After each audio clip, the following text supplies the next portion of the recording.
What is up, guys? It is the Bluebloods here coming back at y'all with another week one preview. And we got one of the biggest games of the week, a top 10 matchup out of all places in Ames, Iowa, going down this weekend. College game day will be there to kick off everything this weekend. And, this is a big game. I mean, Iowa State, Battle of Iowa. And this is the first time either of these teams have been ranked in this matchup as they faced. Iowa's only faced this Iowa State team once while they've been ranked, and it was a loss, I believe, back in the 70s. Right now, going into the game, as you see, Iowa State is a 4.5 point favorite as we're recording. I'm sure that might change as we get closer to game days. The lines always change, but it kicks off at 3:30 p.m. Central Time on ABC. This is the game this weekend. No other matchup features two top 10 teams facing off against each other. And when you look at the storylines coming in, Iowa is coming off a dominant win. I mean, a blowout win over number 17 Indiana. The Hawkeyes made one of the biggest statements in week one, 34-6 win over the Hoosiers, and many people are thinking that the Hawkeyes could be the biggest challenger for Ohio State this year in the Big Ten. So Kirk Ferentz has this team rolling. People are very, very high on this team, and they think this could be one of the best teams of the country. I had them in my top 10 this week. I thought they deserved it. They put on a show in week one. And Iowa State, man, this team, was one of my sleeper picks this year. I was so high on this team even last year, but there were some concerns coming out of week one, and some fans and experts have jumped off the bandwagon after the Cyclones only had a 6-point win over Northern Iowa, which is an FCS opponent. And it really didn't impress anyone. And there's some who I've heard wonder if last year was a fluke for Matt Campbell and the Cyclones. Now, there's a lot of talent on this team, a lot of returning starters. And if you remember last year, they started very slow in week one with a big loss to Louisiana Lafayette, 31-14. So you can never count out the Cyclones, as it could just be the week one jitters. And that team just wasn't really ready to play. So let's get into the keys of the game. The keys for Iowa are simple. And I just want to say these teams are so evenly matched and they rival each other very well. They both got strong offensive lines, both have outstanding running backs, both have quarterbacks with some questions, but can lead the team if necessary, and both of them have very strong defenses. So the game plans are going to are pretty similar, but for me, the game plan here is give the ball to Tyler Goodson and then give the ball to Tyler Goodson some more. And then right when they're not expecting it, give the ball to Goodson again. That is the strategy for Iowa. It was what they did last week at times, and Goodson has to be the focal point of this offense. He rushed for over 100 yards and a touchdown last week, and he's averaging over almost 110 yards per game throughout the 7-game win streak, which stretched back to the end of last season. When he's efficient, when he's physical and explosive, and he can be that every down back, Iowa is tough to beat week in and week out. And with such an experienced Cyclones defense, if you can get that running game going, control the time of possession, and wear down this defense, you are going to have a much better chance of winning than you would otherwise. And with this matchup, it's always kind of a grinded out slugfest type of game, low scoring, who can impose their will. Goodson is the key for that for Iowa. I also want to mention, look out for Ivory Kelly Martin as well, who played well in some limited action, had almost 50 yards on 8 carries, was able to move the ball pretty efficiently. But in this game, he's going to have to be a huge factor when Goodson goes to the bench or needs a break. He's got to be able to also establish the running game if Goodson needs a break or Goodson, can't be on there for a certain package or something like that. The Hawkeyes need to have an explosive 1-2 punch with Martin and Goodwin, and that's really the key. And the reason I picked this as my key is because, yes, Spencer Petras has been proving everyone wrong. But for me, I got a little bit of a concern about him carrying the offense and dragging it to a win over this Iowa State defense.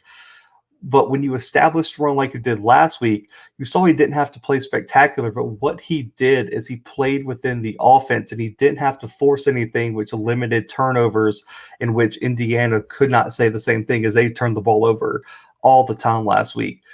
For me, that's going to be the biggest thing in this matchup is establishing the run so Petrus can play within himself. Yes, he's not going to be that game changer quarterback that can carry a team. But the question for Petrus is, can he make the 5, 6, maybe even 8 passes a game in key moments to make the difference between a 3-point loss and a 3-point win, or a 7-point win, a 7-point loss? Can he make however many key throws in the game in key moments? Can he make those and avoid the turnover? The offensive line was solid last week, I would say, but the test is much harder this weekend. The Hoosiers had a lot of questions on that defensive front. The Cyclones returned 10 of 11 starters on the defensive side of the ball. So this new O-line coach, George Barnett, is going to his unit is going to determine the outcome in this game for the Hawkeyes. Nick DeJong, Mason Richmond are going to be the starting tackles again, but Kyler Scott his availability is in question on the inside of that offensive line. So what is the interior going to look like? Who is going to have to step up if Scott can't go at that interior offensive lineman position? So that's the key for Iowa, is give it to Goodson. And I mentioned that they're very similar teams. The strengths and weaknesses are very, very similar. I mean, if you look at them on paper, they look like replica teams.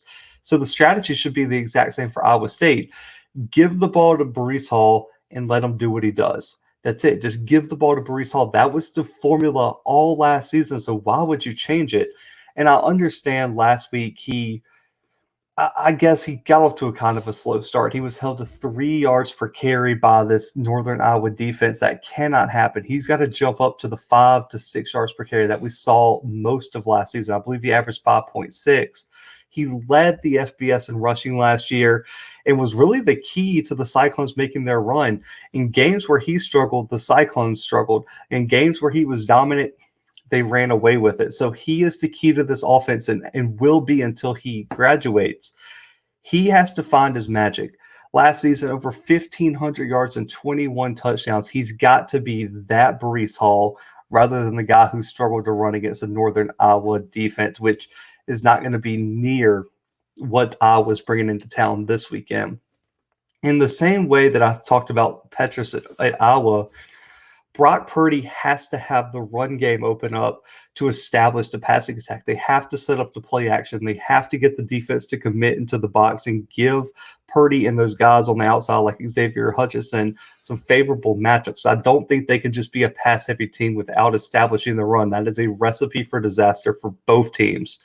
And when you look at how Iowa beat Indiana last week, they shut down the run and they put Michael Penix in comfortable situations where they could come after him with the pass rush, and they set back in coverage and said, you're not going to run the ball. We're going to drop 8 in coverage. We're going to drop 7 in coverage, and we're better than you on the outside. And that's what they did. And Penix had no answer for it. He was uncomfortable, threw 3 interceptions, and that's how Iowa got the huge win against Indiana. That is why you have to run the ball with Hall, because you cannot have Purdy be forced in the same situation as Penix, because the answer is not going to be there. Hutchinson is great, but you saw what they did with Freifogel. You saw what they did with Penix. You cannot fall victim to the exact same thing you're watching film on all week. Breece Hall is the key here. And if this offense becomes one-dimensional, I think it's a recipe for disaster, and they cannot catch the turnover bug. Purdy has been really good over this past, last season and this week about not limiting his turnovers. If he catches the turnover bug, I was running away with this one. You have to protect the ball if you're Brock Purdy, if you get put into passing situations. And the question with him is the same as Petrus, which is, can he make the 2, 3, 4, 5 throws a game that you need to keep a drive going, to get the third down touchdown, to keep a drive alive? You have to be able to make those to win the game. And so which quarterback can make those throws is another big question going into this game. And, the main matchup to watch, other than the quarterback matchup I just kind of highlighted, is Iowa State's O-line versus Iowa's D line. And I picked this one because it's one of the most experienced offensive lines in the country against a young D line at Iowa, which I'm going to say excelled in its first appearance against Indiana. But this task is going to be much tougher. When you look at the Cyclones, they have a returning starter at every offensive line position, and their top three backups have multiple starts to their name. They got an 8 deep rotation just in case of injury or someone not playing well. The Cyclones' offensive line was one of the strongest units last season, and they paved the way for Breece Hall's huge breakout season. They're going to need to bring their A game this weekend, and if they can control the line of scrimmage, Iowa State has a great chance of pulling this game out in Ames. Now, for the Hawkeyes D-line, they lost some huge contributors, including Davian Nixon, who was the Big Ten D lineman of the year, Chauncey Golson, who was a multi-time All-American, and they got 3 new starters on that defensive line for the Hawkeyes, and they're mostly unproven. There's a lot of potential and talent, as we saw last week. Zach Van Valkenburg, I think it's Yaya Black and Noah Shannon are going to be the top 3 names to watch on this D-line going into the weekend. They're going to hold the D-line together. 1, they have to make sure they pressure Brock Purdy. And 2, they also have to be stout in run defense and, make sure they're helping their linebackers out by creating a stout front 7. Because if Breece Hall runs for 100 to 150 yards, I got a tough time seeing Iowa pull this out. You got to shut Breece Hall down if you can and force Brock Purdy to beat you. And that's easier said than done, but it's a key for Iowa here. This matchup becomes interesting because you take into account the team who probably wins the time of possession and is able to wear down the other's defense is going to have a significant advantage. It's going to go a long way in determining who wins this game. So who can control the line of scrimmage, the time of possession, and the biggest thing in a I guess a grinder type game like this, and a back and forth, low scoring affair, which I think it's going to be. It's who can establish their will on the other team the most, the best. And so for me, it's which team can, run the ball, establish their pace, establish their game plan, and that's the team that's going to win. So I'm really, really interested in this one. I think it's going to be low scoring. I think it's going to be a back and forth battle, a slugfest. And so for my official prediction, man, I don't care who was the favorite. I don't think 4.5 points is ever going to, I don't think anyone's ever going to cover that regardless of who was the favorite. For me, I think this is a 1 possession game. Someone is going to get one play here, one play there that really makes a difference.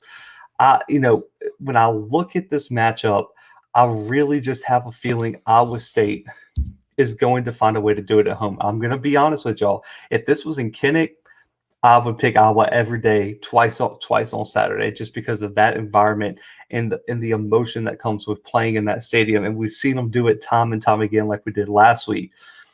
But Ames is going to be absolutely packed. That energy is going to be raucous. They know what they have to do. And we saw last year they can overcome a slow week 1 start.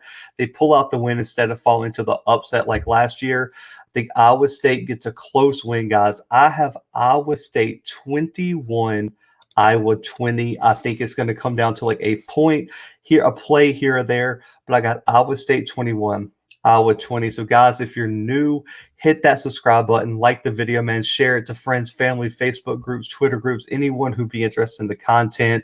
But make sure to subscribe now. We got so much week 2 preview content and recaps and everything coming for week 2 very, very soon, man. This whole week, we got 2-3 episodes a day coming out for y'all. So make sure to subscribe, like the video, man. We love the support, man. We appreciate it. And comment your score predictions below. What do you think the score is going to be? What do you think the keys are? Give me your breakdown of the game, and I'll be interacting with y'all in the comments, man. I definitely appreciate it. But, guys, it's a huge week 2. We're kicking it off with previews today. We got some more coming tomorrow. But for the Blue Bloods right now, man, we are out.